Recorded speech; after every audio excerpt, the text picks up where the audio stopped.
Jim, we did. Yes. I got a question for you. Yes. I like questions.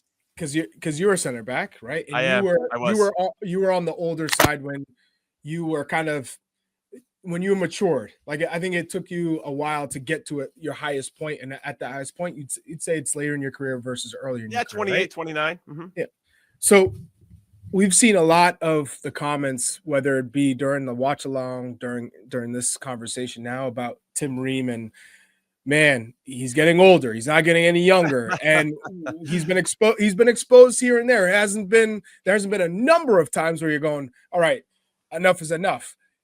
He's so gifted compared to center backs that you've played with and alike with the ball. You've seen them, find players in the pockets, exposing teams on the ball. But in terms of defensive standpoint and positioning, where is Tim Ream for you? Is this someone is he a lockdown starter for you now? Or is this you're going to wait till come May to kind of start to say, okay, he's our guy? Like, where are you on that? That's a great question. I would say he's a lockdown starter. He's a lockdown starter. I do. Okay.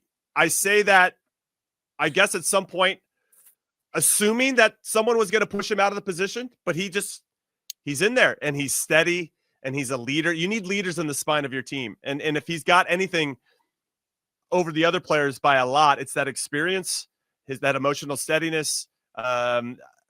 I never got to play with him, so I can't speak to kind of that decision-making or that communication. But you've seen his decision-making. Of course.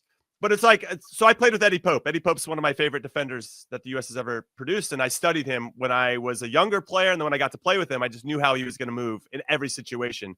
So I always thought we were a good partnership. Eddie didn't say much, but when he spoke, you listened, because he was giving you communication that mattered in that particular moment. And I feel like Tim Ream falls into that a little bit. And I love the quotes that he's been saying recently, and obviously being trusted by Mauricio Pochettino, a former center back himself. I believe that Tim Ream's positioning is incredible. Yes, there are a few times where he gets caught out of position, but it's pretty rare. When I think about the balance of a 90-minute game against Paraguay in particular, maybe once was he but freeze. Once that led it's Paraguay. Fair. That's not an attacking team. That's not a team that threatens too much or scores a lot of goals, right? Okay, that's fair. So now let's flip it and say we're playing a France, or we're playing a Brazil, or we're playing in Argentina. Do you still feel that same way? And by the way, I also think his strengths are much stronger than anyone else in this pool. Okay.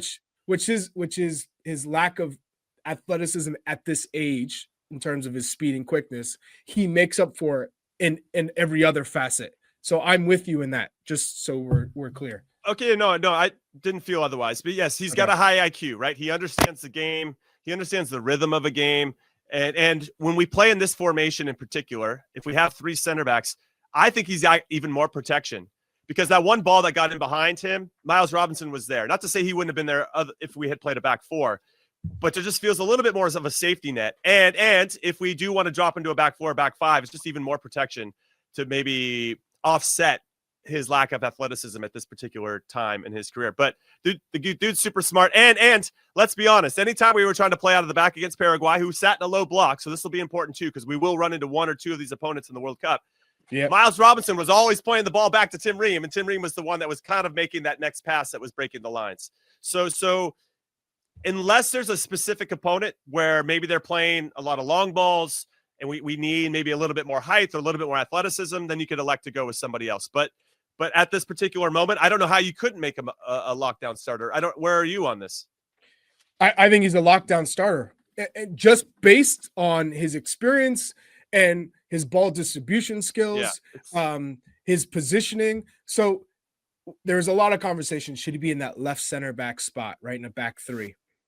Because he lacks the pace. If Anthony Robinson or Max Arfson or Timothy Weah, whoever is playing in that left wing back spot come next June, is out of position, and now he's forced to get out wide, oh man, we're in trouble. If you're talking about some of the speediest players in world football, right, in that right wing spot. But I think he's smart enough to either get people dropped or cut out that pass and have some cover.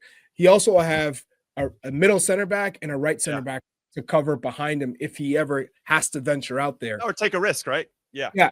I think given everything else that he has, which I think he has an abundance in over everyone else that he's challenging for in that spot, he's a lockdown starter for me at this point. And to be honest, he's still in the conversation. Like, he's still playing. He didn't retire from the national team because I think he himself knows I'm still the best in this position. So I'm going to play in another World Cup on home soil. Why wouldn't I at this stage? I think another intangible, just very quickly on Tim Ream before we get into our projected starting 11 against Uruguay, is not getting overwhelmed. I remember there was a game I played against Denmark with the U.S. Were you there for that camp, Chuck? I don't know if you were there or not. Was this when Jeff Cunningham was playing? Yes, so you weren't there, or so this was literally the first game after in that friendly after my accident. Yeah. That's right. And so I watched it from Delaware when I was rehabbing with Hash. So okay. I remember it. Hash, give a shout out to Jim Hashimoto. Yeah. So in that game, I came on as a sub in that game. Came on. We had given up 3 goals in a pretty quick succession, and I came on after that. But I remember Rico Clark, and he's like, I'm just chasing Shaq. Like, I don't know, what had happened during the game, because I could see it on the bench, was that our lines were getting collapsed. Denmark had done such a nice job of kind of overloading and taking advantage of certain situations on the field that our midfield had kind of fallen on top of our back line. And so Ricardo Clark was chasing guys into spaces that our center back should have managed. At that point, we just had gotten overwhelmed. And it happens in games, even with the top players in the world and the biggest teams. So when I came on, I just said, Rico, you have to stay. We have to keep our spacing the same. You can't just let your runner come into my area and I'll manage it. Because if we're standing right next to each other, if we win the ball, who the hell am I going to play it to? We got nowhere to transition and play out of. So where I think Tim Ream, I use that example because I think Tim Ream is very good at that, making sure that everybody's spacing is right, including his own. So not only is his positioning good, I think he does a nice job of positioning others around him. And I feel like if you have a younger player who maybe doesn't have those reps of playing at a high level over an extended period of time, when shit gets bad on the field, you could just get overwhelmed and you start worrying about what you're doing and not necessarily managing everybody else. And so I think that age and experience comes into handy. I know you're sad. We've come to the end of the video. But if you want more average to good content from your favorite former U.S. men's national team players, this is the channel to make it happen. Go look at our other videos. Go look at our playlists. And if you want more of the content, the best way to make that happen is to hit like, hit subscribe, and then turn on all of your notifications so that you do not miss anything that we drop or when we go live or whatever it may be. We appreciate you. Thank you for watching. We'll see you next time.